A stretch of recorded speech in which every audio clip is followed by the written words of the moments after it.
রাজপথের সংগ্রামী নেতা থেকে রাষ্ট্রের সর্বোচ্চ সাংবিধানিক পদ। দেশের ২৩তম রাষ্ট্রপতি হিসেবে শপথ নিলেন মির্জা ফখরুল ইসলাম আলমগীর। সন্ধ্যায় বঙ্গভবনের দরবার হলে অনাড়ম্বরপূর্ণ আয়োজনে সংবিধান ও রাষ্ট্রের প্রতি আনুগত্যের অঙ্গীকার করে শপথ নেন বর্ষিয়ার এই রাজনীতিবিদ। শফিকুল হকের প্রতিবেদন। আমি মির্জা ফখরুল ইসলাম আলমগীর সশ্রদ্ধ চিত্তে শপথ বা দৃঢ়ভাবে ঘোষণা করিতেছি যে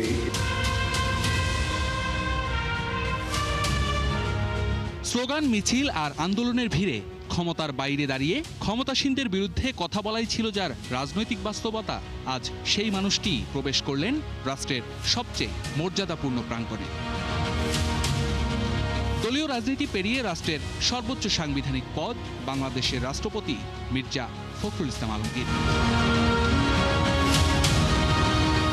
শুক্রবার সন্ধ্যায় বর্ষিয়ানে রাজনীতিবিদের রাষ্ট্রপতি হিসেবে শপথ নেয়ার সময় বঙ্গভবনের দরবার হলে রাষ্ট্রের আনুষ্ঠানিক মর্যাদা আর সামরিক শৃঙ্খলার এই আয়োজনে স্পষ্ট হয়ে ওঠে নতুন দায়িত্বের ব্যাপ্তি।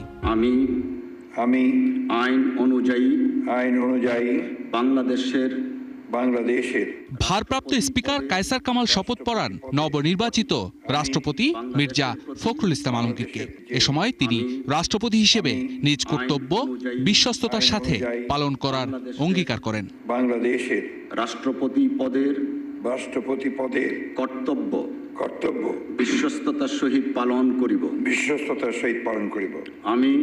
আমি বাংলাদেশের প্রতি অকৃত্রিম বিশ্বাস ও আনুগত্য পোষণ করিব। সংবিধানকে সুরক্ষিত করার অঙ্গীকার ব্যক্ত করেন নবনির্বাচিত রাষ্ট্রপতি। শপথ নেন জনগণের প্রতি ন্যায়পরায়ণ থাকার।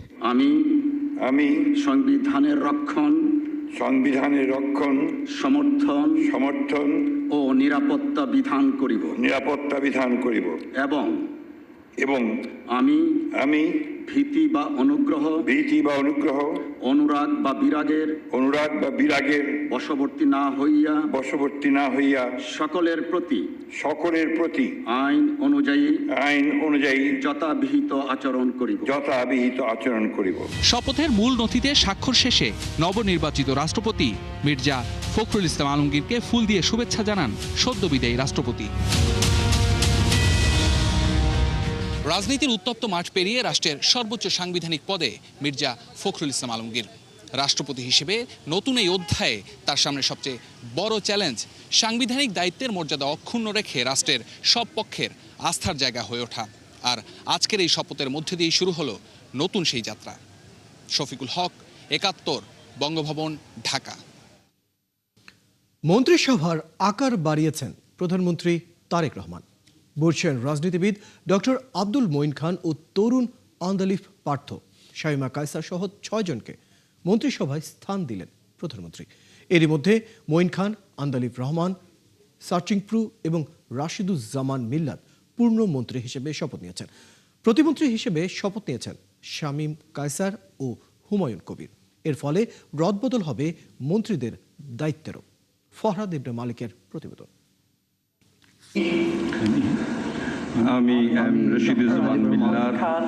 সদ্যই শপথ নেয়া রাষ্ট্রপতি মির্জা ফখরুল ইসলাম আলমগীরের কাছে শপথ নিলেন মন্ত্রিসভায় যুক্ত হওয়া নতুন সদস্যরা। এর মধ্যে পূর্ণ মন্ত্রী হিসেবে শপথ নিলেন ডক্টর আব্দুল মঈন খান, সাচিং প্রুজেরি, আন্দালিব রহমান পার্থ এবং প্রতিমন্ত্রী থেকে মন্ত্রী হওয়া রাশিদুজ্জামান মিল্লাত। আমি মোহাম্মদ শামীম কায়সার। এরপর প্রতিমন্ত্রী হিসেবে শপথ নেন সংসদ সদস্য শামীম কায়সার লিঙ্কন এবং টেকনোক্রেট কোটায় হুমায়ুন কবির। দৃঢ়ভাবে ঘোষণা করিতেছি যে নতুনদের যুক্ত হবার ফলে রদবদল আসবে মন্ত্রিসভায়। রাশিদুজ্জামান মিল্লাত দায়িত্ব পেতে পারেন বেসামরিক বিমান পরিবহন ও পর্যটন মন্ত্রণালয়ের। সেক্ষেত্রে বর্তমান মন্ত্রী আফরোজা খানমের দপ্তর পরিবর্তন হয়ে যেতে পারে খাদ্য মন্ত্রণালয়ে। আর স্থানীয় সরকার মন্ত্রী মির্জা ফখরুল ইসলাম রাষ্ট্রপতি হওয়ায় সেখানে দায়িত্ব পেতে পারেন আব্দুল মঈন খান।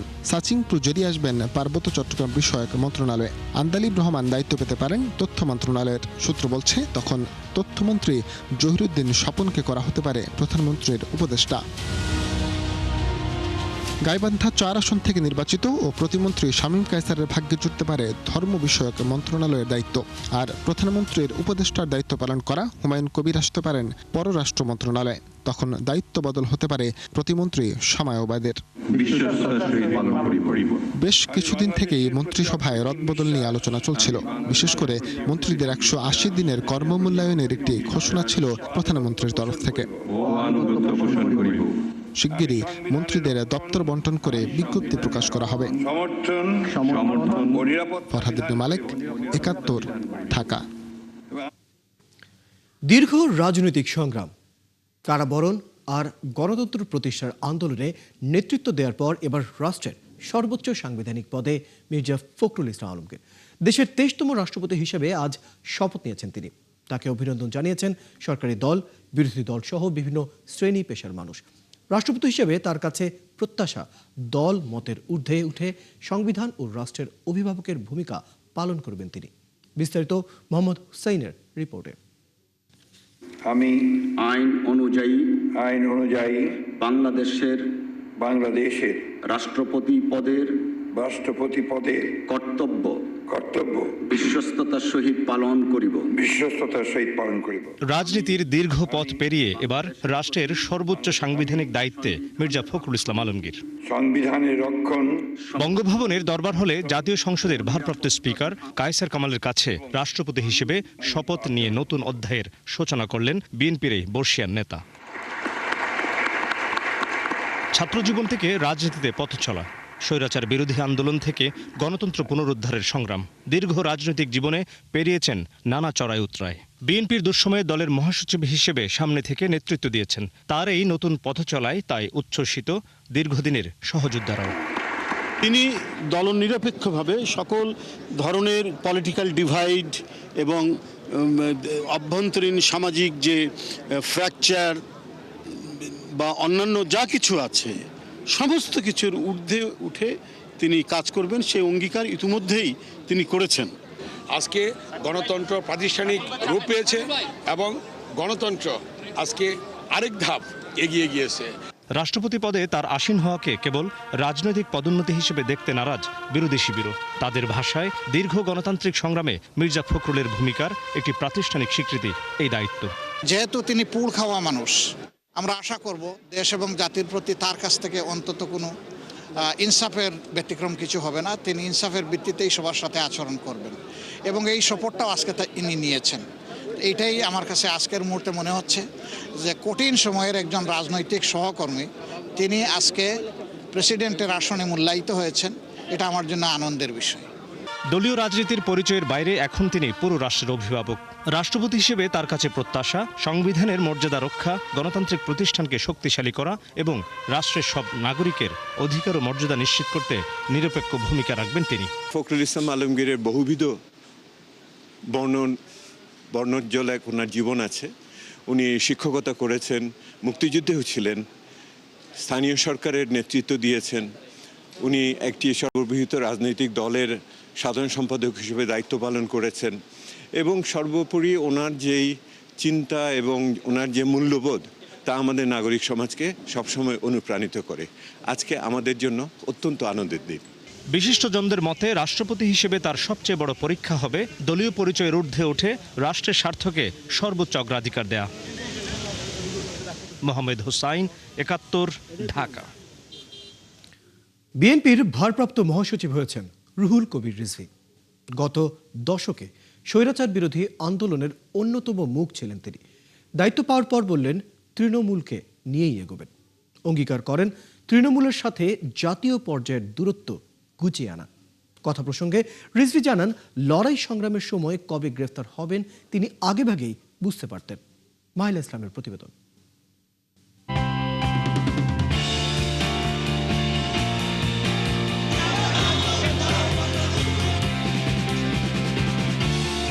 বিএনপির রাজনীতি করি, মানুষের মধ্যে রাজনীতি করি।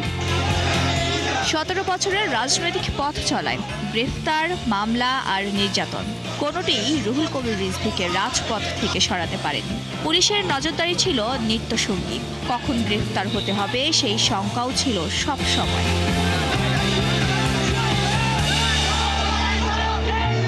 অনেক রাত কেটেছে নয়াপল্টনের দলীয় কার্যালয়ে, বাইরে পুলিশের তৎপরতা, ভেতরে নেতাকর্মীদের সঙ্গে আন্দোলনের পরিকল্পনা। ঘুমহীন সেই রাতগুলো থামাতে পারেনি তার রাজনৈতিক কর্মকাণ্ড। গ্রেফতার হয়েছেন, কারাগারে গেছেন, নির্যাতনের শিকার হয়েছেন, তবুও দমে যাননি তিনি। আমাদের মনে একটা কাজ করে যে আমরা ন্যায়সঙ্গত কাজ করছি, এই ন্যায়সঙ্গত কাজ করছি এই ভাবনাটাই একটা নৈতিক শক্তি তৈরি করে মনের মধ্যে, যার কারণে অনেক ঝুঁকি নেয়। সময়ের পরিক্রমায় সেই সংগ্রামী নেতাই এখন দলের ভারপ্রাপ্ত মহাসচিব। দায়িত্ব বদলেছে অবস্থান, কিন্তু বদলায়নি তৃণমূলের প্রতি দায়বদ্ধতা। একদিকে যেমন আনন্দ হচ্ছে, আবার একটা এক ধরনের ভয়ও তো লাগে যে এত বড় দায়িত্ব এটা পালন করতে পারবো কি, নানা প্রশ্ন মনের মধ্যে উদ্রেক হয় আর কি। তো যেহেতু সিনিয়র যুগ্ম মহাসচিব হিসাবে দায়িত্ব পালন করে এসেছি প্রায় 10-11 বছর, তো আশা করি যে তৃণমূলের নেতাকর্মী যারা রয়েছেন তাদের সাথে তো অনেক আগে থেকেই আমার যোগাযোগ রয়েছে। দীর্ঘ লড়াই সংগ্রামের পর ক্ষমতায় তার দল বিএনপি। এতদিনে দলটির সাংগঠনিক কাঠামো বিস্তারে অনেক কিছু পুরনো হয়ে গেছে, অনেক কমিটিরই মেয়াদ শেষ। চ্যালেঞ্জ মোকাবেলায় সংগঠনকে ঢেলে সাজানোর প্রয়োজনীয়তাও তুলে ধরেন রিজভী। সেটা জেলা ইউনিট, মহানগর ইউনিট, বিভিন্ন ইউনিট এবং তার অধীনস্থ যে উপজেলা পৌরসভা যে ইউনিটগুলো আছে তারা এই ধরনের তৎপরতা চালিয়ে যাবে। আমরা বিভিন্ন জাতীয় দিবসে দলের বিভিন্ন যে দিবসগুলোতে যে কর্মসূচিগুলো পালন করা হয়। দীর্ঘ রাজনৈতিক সংগ্রাম তাকে যেমন দেখিয়েছে প্রতিকূলতার মুখোমুখি হওয়ার বাস্তবতা, তেমনি শিখিয়েছে জনগণের কাছে জবাবদিহির গুরুত্ব। জনপ্রিয় রাজনৈতিক দল যখন জনগণের সমর্থন নিয়ে ক্ষমতায় আসে তখন তাকে প্রতি পদে পদে জবাবদিহি করতে হয়।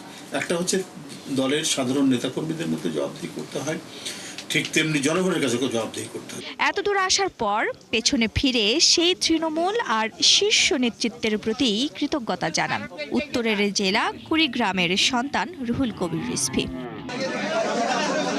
মাহিলা ইসলাম, 71, ঢাকা। ঐতিহ্যবাহী নৌকাবাইচ ঘিরে বুড়িগঙ্গার তীরে ঢল নেমেছিল লাখো মানুষের। লাল আর সবুজ রঙের দুটি নৌকার প্রতিযোগিতা নজর কাড়ে সবার। এ সময় বুড়িগঙ্গাকে ঘিরে বড় পরিকল্পনার কথা জানান সরকারের সংশ্লিষ্টরা।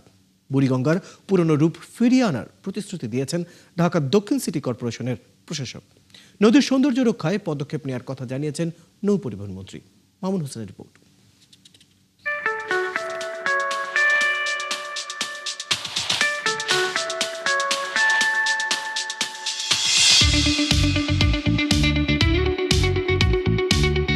খোলামোড়া ঘাট থেকে ওয়াইজ ঘাট দীর্ঘ 5 কিলোমিটারের পথ। নদী জুড়ে তখন নৌকার হাড্ডাহাড্ডি লড়াই, বৈঠার শব্দে মুখরিত চারপাশ। ঢাকা দক্ষিণ সিটি কর্পোরেশনের আয়োজনে হৃদয়ে ঢাকা 416 উৎসবের অংশ হিসেবে এই নৌকা বাইচের আয়োজন করা হয়, যা দেখতে বুড়িগঙ্গার দুপারে মানুষের ঢল নামে। ছুটির দিন হওয়ায় দূর দূরান্ত থেকে এসেছেন দর্শনার্থীরা। অনেকেই বলছেন বুড়িগঙ্গার তীরে এমন লোক সমাগম শেষ কবে দেখা গেছে তা মনে করা কঠিন। ঢাকায় থাকি, আর ঢাকায় হচ্ছে আমাদের একটা অন্যরকম আনন্দ। আসলে বাড়িতে যে সবসময় দেখা হয় না, তো ওই জন্য আমরা সবাই খুব খুশি। প্রতি বছর যদি এরকম নৌকা বাইচের একটা আয়োজন করে খুব ভালো হবে, আর মানুষজন খুব অনেক লোক হয়েছে, খুব ভালো লাগতেছে। প্রতিযোগিতা শুরু হয়েছে তো, আর আমার নৌকা আমি কয়েক বছর বাইতেছি, এবছর আবার নতুন করে তৈরি করে আনছি, আর আগে তো আমরা বিনা পয়সায় পাই যেতাম। আয়োজকরা জানান ঢাকার হারানো ঐতিহ্য ফিরিয়ে আনতেই এই বিশেষ উদ্যোগ। হৃদয়ে ধারণ করার জন্য, ঢাকাকে দেখার জন্য, ঢাকাকে উপলব্ধি করার জন্য, এই ঢাকাকে মানুষের হৃদয়ে স্থান দেওয়ার জন্য এই উৎসবটা আমরা প্রতি বছর করব। নৌ পরিবহন মন্ত্রী শেখ রবিউল আলম জানান, নদীর সৌন্দর্য রক্ষায় কোনো আপোষ করা হবে না, কোনো অজুহাতে বুড়িগঙ্গার রূপ নষ্ট হতে দেওয়া হবে না বলেও জানান মন্ত্রী। কোনো দুর্বৃত্তায়ন, নদী দখল, নদীর সৌন্দর্য নষ্ট, কোনো শিল্প গোষ্ঠী বলেন, এলাকার আধিপত্য বলেন, কর্তৃত্ববাদী গোষ্ঠী বলেন, সৌন্দর্য নষ্ট করতে দেওয়া যাবে না, দেওয়া হবে না। বিকেলের পরন্ত রোদে বুড়িগঙ্গার বুকে এমন উৎসবের আমেজ সত্যিই দুর্লভ। সেকালের সেই নদী, সেই বৈঠা আর মানুষের উচ্ছ্বাস হয়তো অনেকটাই বদলে গেছে, কিন্তু এখনও যখন নদীর বুকে একসঙ্গে ছুটে চলে নৌকা, তখন বৈঠার প্রতিটি আঘাতে ফিরে আসে বাংলার সেই পুরনো গল্প। ঐতিহ্যের এই খেলাকে বাঁচিয়ে রাখতে বাইচালদের বৈঠার পাশাপাশি প্রয়োজন একটু সচেতনতা এবং সহযোগিতা। বুড়িগঙ্গার নদীর পাড় থেকে মামুন হুসাইন, ৭১, ঢাকা। দর্শক, চলছে সংবাদ সংযোগ, সরাসরি সংবাদ এবং অনুষ্ঠান দেখতে চোখ রাখুন ৭১-এর ফেসবুক পেজে এবং সাবস্ক্রাইব করুন ৭১-এর ইউটিউব চ্যানেলে। ৭১-এর সাথে থাকুন।